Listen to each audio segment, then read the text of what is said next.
ഹബീബി, ഇന്നത്തെ നമ്മുടെ പണി എന്താണെന്ന് വെച്ചിട്ടുണ്ടെങ്കിൽ എൻ്റെ പാട്ടുപെട്ടിയുടെ സബിൻ്റെ ബാക്കിലൊരു എയർ ഹോൾ വരുന്നുണ്ട്. അതിലെ PVC പൈപ്പ് നമ്മുടെ ചെക്കൻ തള്ളി ഉള്ളിലോട്ട് ഇട്ടിട്ടുണ്ട്.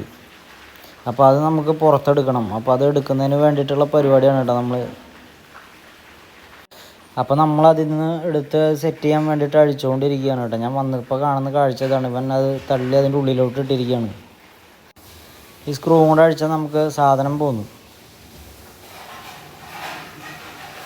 പന്താ എവിടുന്ന് പന്തൊക്കെ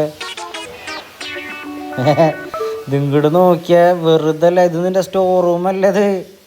ഇതിലെന്തിട്ട് ഈ കാണുന്ന പന്ത്, കാറ്, വെളിച്ചെണ്ണ കുപ്പി, ഇതൊക്കെ ഇതിൽ കൂടുന്ന ഇടുകയാണല്ലേ. വെറുതെ അല്ലേ. അപ്പം എൻ്റെ PVC പൈപ്പൊക്കെ ഇതിൻ്റെ ഉള്ളിലേക്ക് വേണം എടുക്കണല്ലേ.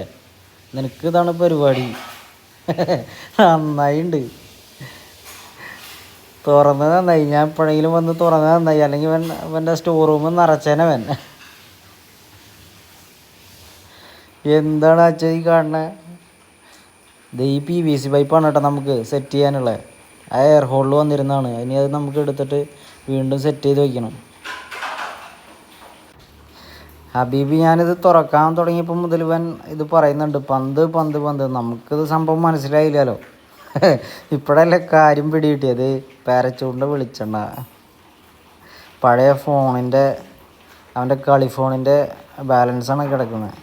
കട്ടകൾ,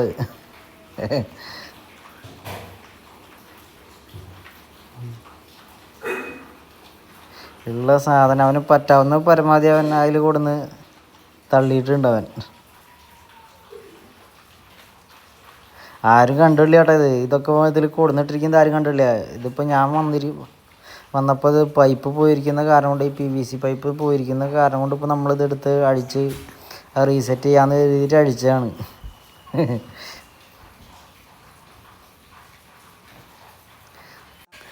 നിങ്ങളുടെ വീട്ടിൽ ഇതുപോലെ സ്പീക്കർ എന്തെങ്കിലുമൊക്കെ ഉണ്ടെന്നുണ്ടെങ്കിൽ ഇതുപോലെ ഇടയ്ക്കൊന്ന് അഴിച്ചു നോക്കുന്നത് നല്ല കേട്ടോ. ഇതുപോലെ നമ്മുടെ കിറുക്കന്മാരൊക്കെ ഉണ്ടെന്നുണ്ടെങ്കിൽ ഇതിൽ കൊണ്ടുവന്ന് എന്തെങ്കിലുമൊക്കെ നിറച്ച് വെച്ചിട്ടുണ്ടാവുമായിരിക്കും. നമ്മൾ റീസെറ്റ് ചെയ്ത് സെറ്റാക്കി കേട്ടോ. സംഭവം ഓക്കെ ആയി. മറ്റേത് സബൊക്കെ പതറായിരുന്നു കിടന്നിട്ട്. ഇപ്പോൾ സംഭവം സെറ്റായി. നമുക്കിത് PVC പൈപ്പൊക്കെ നമ്മൾ സെറ്റായി. സംഭവം പക്ക വർക്കിംഗ് ആയി. ഇത് ഞാൻ മുൻപ് വണ്ടിയിൽ ഉപയോഗിച്ചിരുന്ന സബ്ബാണ് കേട്ടോ. ഇതിപ്പോൾ വീട്ടിൽ ഇങ്ങനെ യൂസ് ചെയ്യുന്നുള്ളൂ. അപ്പോൾ ഞാൻ വന്നപ്പോൾ ഇവർ പറയുന്നുണ്ട് ഇതിൽ ഭയങ്കര പതറച്ചാന്നുള്ളത്. എങ്ങനെ പതറാതിരിക്കും? അതിൽ ഐസ്ക്രീം ബോളൊക്കെ കിടന്നിട്ട് സബ് ഇടിക്കുമ്പോൾ കിടന്ന് ഓടി നടക്കായിരിക്കും.